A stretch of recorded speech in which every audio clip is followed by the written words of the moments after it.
Okay, you guys have seen my art, but we're gonna do it again. That's Grandmama. This is Freedom. Peel out. Empathetic loser. That is a self-portrait. That's the one I asked. If you haven't guessed. Here we go with Blues Brothers. Two brothers that bust with me many a lifetime on the curb. Here is future sunset. Waves crashing on the beach. Retirement, perhaps. There is something that is always still the subject, war. That is from Cecilia Kane's Hand to Hand. There's Jimmy composing. When the power of love overcomes the love of power, there'll be peace. There's Boog Boog, the one that the label's named for. There's Dos Gatos. Here's Ticket Window. Here's my portfolio. Here you go with Loki Berra. This is Emerging 1 and 2. It's Loki Berra and Bebop. And the final work in this lovely soiree is if 6 were 9, because words are powerful all the time. Okay. Drama. Okay. I just wanted to thank everybody for coming. This is a very Friends? And y'all can, at this point in time, if you can hear me, put your hand up. If you can hear me, touch your head. If you can hear me, put your finger on your lips and go. I teach kids. So anyhow, thank y'all for coming. I am so excited in particular about the artwork because this is an art gallery, and we have had this art up now. What? This is the third occasion. Is that correct? Maybe fourth. Third or fourth, I'm not sure. Third or fourth occasion, and I'm always so excited to have it. I love the acrobatics. I love the music, but here is the soul of Sycamore Place, and that is visual art. So I'd like to start with you, if you will introduce yourself and tell everybody about your wire sculptures. Okay. My name is David. I really been an artist of some shape, form, or fashion since I was a kid. Didn't take on this form until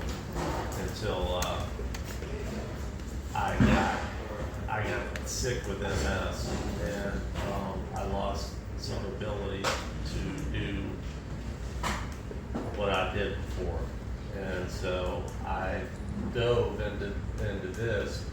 I wasn't this advanced, but it started out with these pendants, and why it's called wire dangle is because I had a chair in my living room, and I would shape the pendants and do the work, hammer them and grind them down, and then I would dip them in polyurethane, and I would hang them from the bottom of this chair. And so I'd be down on the floor looking at these pendants and trying to dab the dripping polyurethane off. So I spent a lot of time down on the floor with the pendants. So that's where wire dangle comes from. And I just never changed it. When I advanced from doing that, I just started using wood, kept using wire. Copper was the new thing. A lot of it before was steel, but copper is a much better metal to work with because it's softer, and it also welds together. You can weld it at low temperature with a torch. And when you fire it, after you grind everything off, you weld it with a phosphorus stick. And copper will turn different colors when you just fire, it will turn mostly blues and purples. But with phosphorus, it will start turning green and yellow and all kinds of crazy colors. And you capture it by coating it with clear coat. So, but the wood started as I started setting up a shop, and I just was fascinated by, you know, getting things, turning things that I either found or that I've got from scratch, and turning them into things that you see here. Some of it's super simple, the little die tags, the letter openers, and then I combined some of it, like the sunflower over there is walnut on the inside and copper on the outside. So a lot of it is multimedia. You see a lot of marbles in my work, and different kinds of wood. The cigar tubes were a big ton of fun for me. I found all kinds of things that I could do with cigar tubes. But I just got rid of all of my tools out of my shed, so I'm gonna have to find a way to adapt, which I will, into a more simplified version. But while I was doing it, I was happy to get the beautiful results of the woodwork and the blends of copper. But it mostly started after I got sick. I did a little bit of it before I got sick, but when I got sick, I just dove head first into it. Didn't do anything else. I couldn't do my work anymore, and I couldn't play guitar anymore, and I couldn't write music anymore. And these were the outlets that I chose before. So hard work in some form has always been with me and in my family. My entire mom's side of the family is musicians and artists, and I got the DNA for it. So I'm glad to present this stuff and let y'all take a look at it. Well, let me ask you, what was your favorite thing to do artistically as a kid? I did little.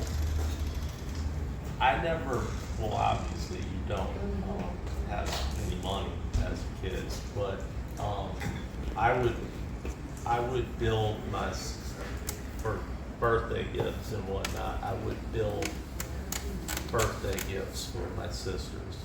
I got 3 older sisters, and so I started learning how to put stuff together. And I mean, you could even consider mechanic work a form of art, because you're working with different parts and you're figuring out how things go together, and that really helps whenever you're trying to figure out how these materials go together. So since I was a kid, I would either draw them pictures, or I would build them a little step stool, or I would do some other type of artistic thing for gifts. So that's where it started. And then as I started to become a teenager, I started playing music. I really didn't play much before that. I had played drums when I was a kid. Starting in 5th grade, I played drums with the band, with the school band, but they made me choose between that and football because I couldn't be in the halftime show. And I played the triple toms, and they needed the triple toms in the halftime show, so I chose football instead of that. But I had already had a drum kit on layaway. Y'all was remember buying layaway? I was buying it piece by piece, and I finally got enough pieces together, and some cymbals and nefariously got some drumsticks and that sort of thing. And I started playing in garage band, and we started performing in roller skating rinks and little venues like that. So that's where the music really started. And then I started collecting African drums, and that was my next interest, was playing African drums. And I had about 10 of them, talking drum. I had a couple of djembes, I had congas, I had all kinds of shakers. I would build my own shakers. And so that kept my interest for a while, and then I had a friend that, after a long night and waking up on her couch, she was sitting cross-legged on the floor in the middle of the room, and she was playing this progression on the guitar, and she had a beautiful finger picking style. She could pick it with 4 fingers, and I never could get myself to 4 fingers. I guess I could do this 3, but she was playing this tune, and I couldn't get it out of my head, and it eventually became a song. But that morning made me want to play the guitar and write music. And so I started doing that. I went home. My roommate got his truck stolen and wound up in Corpus Christi, and we went down there to get it. And my mom was in New Orleans, and so we stopped there on the way back. She had an old classical guitar that my dad had given her before I was born, and she said I played her a couple of the chords that I knew, and she said, if you want that, then take it with you. And so that's what I learned how to play guitar on. And then me and Marty got into a band a little bit later, around 1999, 2000. And we played and wrote a lot of songs together. Some I brought to the table, some Marty brought to the table. We wrote a lot together, and so the music kept up. And then when that band split up, then I just kept writing. And so I was in construction, mostly renovation and rehab, which in itself is another form of art, because I got to sit there and figure out how to reconfigure stuff that was either broken or worn out. And then when I couldn't do that anymore, then I just started doing this. So it's always taking the next step for me, because I need something to occupy my brain, or else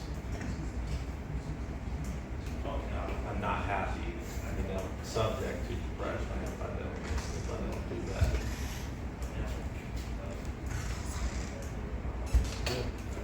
So that is why I became an artist, and how I've been an artist for pretty much this iteration is a lot of found objects, dumpster, scraps from furniture shop around the corner, dumpster diving from construction sites, just anything I could get my hands on. Glass, broken car glass, marbles, really anything that I could get my hands on. Cigar tubes, you see it all right there. For a little while I was casting metal. That's where that brass piece came from. But yeah, just started mixing these mediums, and stop until I didn't have a place to have a studio. And so now I have to adapt and try to figure out a way to continue to do my artwork, just in a different manner.